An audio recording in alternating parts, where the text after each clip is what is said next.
வணக்கம் மக்களே. இன்னைக்கு வீடியோல 3 விஷயம் பார்க்க போறோம். பாராட்டு மலையில் தமிழக பாஜக தலைவர் அண்ணாமலை.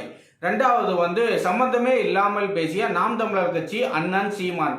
மூணாவது ஓட்டுக்காக மாறிய திருமாவளவன் வெளுத்து வாங்கிய தமிழிசை.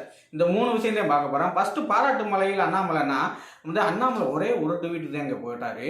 திருநெல்வேலியில் சூப்பர் சம்பவம் நடந்து வச்சு. அது என்னன்னு பார்த்தீங்கன்னா, கொஞ்ச நாளைக்கு முன்னாடி கேரளாவிலேருந்து பல லாரியில் திருநெல்வேலி சுத்திமல்லி பகுதியில் மருத்துவ கழிவுகள், மாட்டு கழிவுகள், குடல், எலும்பு, கேன்சர் கழிவு அப்படி இப்படின்னு கொட்டி விட்டு போயிட்டாங்க. அங்கே வாட்டு குப்பையை பூரா கேரளாவில் இருக்க குப்பையை பூரா தமிழ்நாட்டில் கொட்டி விட்டாருங்க. நம்ம காய்கறி, அரிசி எல்லாம் கேரளாவுக்கு தரான். கேரளா அவன் தண்ணி முல்லைப்பெரியால தண்ணி தர மாட்டாருங்க. ஆனால் மருத்துவ கழிவுகளை என்ன தமிழ்நாடு என்னமோ குப்பை தொட்டி எனக்கு கொட்டி விட்டு போனாருங்க. இதை பற்றி செக் போஸ்ட்டில் எதுவும் கவனிக்கல. செக் போஸ்ட்டை தாண்டிதே வரணும்.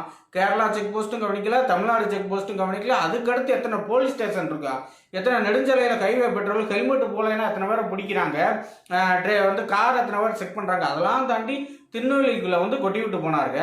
இதை பற்றி அண்ணாமலை ஒரே ட்வீட் தான் போட்டார். இப்படி கேரளாக்காரை கொட்டி விட்டு போயிட்டான், அதனால துர்நாற்றம் வருது, அப்போ நோய் தொற்று ஏற்பட வாய்ப்பு இருக்கு.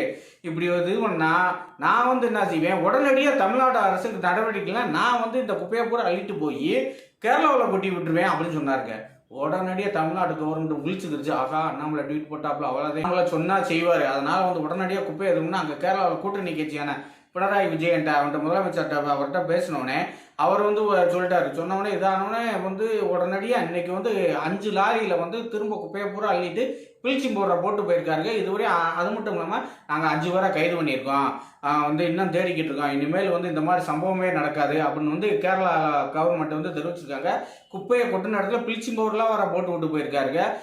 அடுத்து நம்ம தமிழ்நாடு அந்த நெல்லை மாவட்ட கலெக்டர் சொல்லியிருக்காரு, இனிமேல் இந்த சம்பவமே நடக்காது. செக் போஸ்ட்டில் சோதனை சாவடியில் பாதுகாப்பாக பலப்படுத்த சொல்லியிருக்கான். இனிமேல் கேரளா வர ஒவ்வொரு வாகனமும் சோதனை செய்யப்படும் அப்படிலாம் சொல்லியிருக்காரு. இது அண்ணாமலை போட்ட ஒரு ட்வீட்டு தாங்க காரணம். அதனால நெல்லை மக்கள்லாம் அண்ணாமலை மட்டும் இல்லைன்னா நம்ம திருநெல்வேலியவே தாமிரபரணி ஓடுற திருநெல்வேலியை குப்பைமடா மாற்றி விட்டுருப்பாங்க. நல்ல வேலை அண்ணாமலை ட்வீட்டை போட்டு காப்பாற்றிட்டாரப்பா, அண்ணாமலைக்கு பாராட்டுன்னு சொல்லி எல்லாரும் சொல்லிக்கிட்டு இருக்காங்க. ரெண்டாவது விஷயம் நான் சம்மந்தமே இல்லாமல் பேசுகிறாரு சீமான் அண்ணன். என்ன மேட்டர்னா இந்த கோயம்புத்தூரில் நடந்த பேரணியில் தமிழக பாஜக தலைவர் அண்ணாமலை என்ன சொல்லியிருந்தாரு, ஒரு குற்றவாளி தண்டனை இதுன்னவர் 58 பேரை 58 பேர் உயிரிழந்ததுக்கு சம்மந்தப்பட்டவர் மருந்து வாங்கிட்டு வந்தவர், மைசூர்லேருந்து மருந்து வாங்கிட்டு இங்கே கோயம்புத்தூரில் இது பண்ணி 58 பேர் உயிரிழப்பு காரணமான ஒரு கொலை குற்றவாளி பாஷாவுக்கு எங்கள் அப்பா அப்படின்னு சொல்லி சீமான் பேசுறாரு. ஓட்டுக்காக இப்படி பிச்சை எடுக்கிறதனம் சில்லறத்தனமா செய்யறாரு, சீமான் செயல்படுறாரு அப்படின்னு வெளுத்து வாங்கியிருந்தாரு.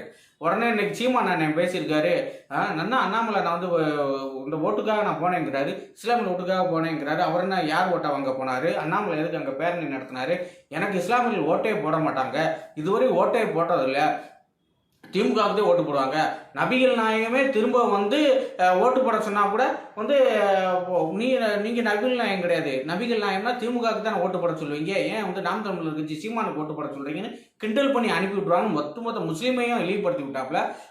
அதாவது அவருக்கு இஸ்லாமியர்களுக்கு நபிகள் நாயகத்தோட ஸ்டாலின் தான் முக்கியம், திமுக தான் முக்கியம் அப்படின்னு நினைக்கிறாங்கன்னு சீமான் அண்ணன் பேசியிருக்காரு. இதனால இஸ்லாமியர்கள் ஒரு பக்கம் குழப்பமா இருக்காங்க. ஆனா இப்போ கேட்கறதுக்கு என்ன பதில் சொல்லலாம், நீ எதுக்கு அங்கே போன கோயம்புத்தூருக்கு, சரி ஓட்டுக்காக போகல, அப்புறம் எதுக்கு போன, என்ன உங்கள் அப்பா அப்படி இனத்தை செஞ்சுட்டு போனார், என்ன செஞ்சு ஜெயிலுக்கு போனார், அதையாவது சொல்லணும்ல. அதையும் சீமான் அண்ணன் சொல்லலை. சம்மந்தமில்ல இப்படியே பேசிக்கிட்டு இருக்காரு. அது சரிண்ணே, திமுக தான் ஓட்டு போடுவாங்க, உனக்கு ஓட்டு போடலை, இனிமேலாவது போடணும்னு சொல்லி தான் நாங்கள் போனேன், இல்லை போயிருக்க கூடாதுல, 58 பேர் உயிரிழந்திருக்காங்க, அதுக்கு போயிட்டு நீ போறேன்னா எவ்வளோ தவறானது, தவறில்ல அடுத்து இஸ்லாமியர்கள் ஓட்டு உனக்கு வேணுங்கிறதுக்காக தான் போயிருக்க அப்படின்னு சொல்லி நெட்டிசன் ஒரு பக்கம் கழுவி ஊற்றிக்கிட்டு இருக்காங்க. சீமான் அண்ணா இன்னொரு பக்கம் இஸ்லாமியர்கள் நபிகள் நாயகத்தோட திமுக ஒப்பிட்டாரு அப்படின்னு சொல்லி சீமான் அண்ணா அவங்களும் கழுவி ஊற்றிக்கிட்டு இருக்காங்க. சீமான் அண்ணன் ஐயோ சம்மதம்லாம் பேசி இப்படி வாங்கி கட்டிக்கிட்டமேன்னு புலம்பிக்கிட்டு இருக்காரு. அடுத்து மூணாவதா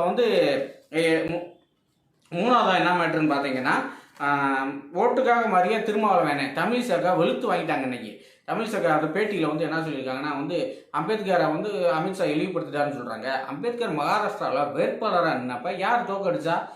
அவரை வேட்பாளராக தானே பார்த்தீங்க. காங்கிரஸ் தானே தோக்கடிச்சிங்க.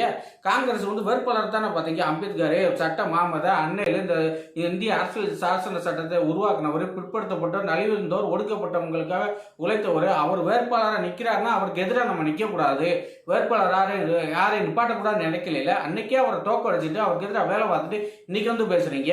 அன்னைக்கு வந்து நேரு வந்து சாட்டையை வச்சு அம்பேத்கர் அடிக்கிற மாதிரி கார்ட்டூன் வரைஞ்சப்ப இப்போ வந்து எதிர்த்து பேசுற திருமாவளவன் இன்னைக்கு வந்து அவங்க கூட சால்ரா அடிச்சு பேசுறாரு. அமித்ஷாவை தவறா பேசுறாரு. அம்பேத்கரை பத்தி அமித்ஷா புகழ்ந்தே பேசுறாரு, அவரை தவறா பேசுறாரு திருமாவளவன். உண்மையை புரிஞ்சுக்கிறாம பேசுறாரு. காரணம்னா ஓட்டுக்காக திருமாவளவன் இப்படி மாறிட்டாரு. கேவலம் ஓட்டுக்காக இப்படி இல்லாம மாறுவாரு திருமாவளவன் விடுதலை சிறுத்தை கட்சி தலைவர்னு தமிழ் பழைய மாதிரி வந்து மாசு காட்டி வந்து திருமாவளவன் வெளுத்து வாங்கிட்டாங்க. அடுத்த வீடியோவில் சந்திப்போம். ஒரு லைக் பண்ணுங்க, ஷேர் பண்ணுங்க, சப்ஸ்கிரைப் பண்ணுங்க. நன்றி, வணக்கம்.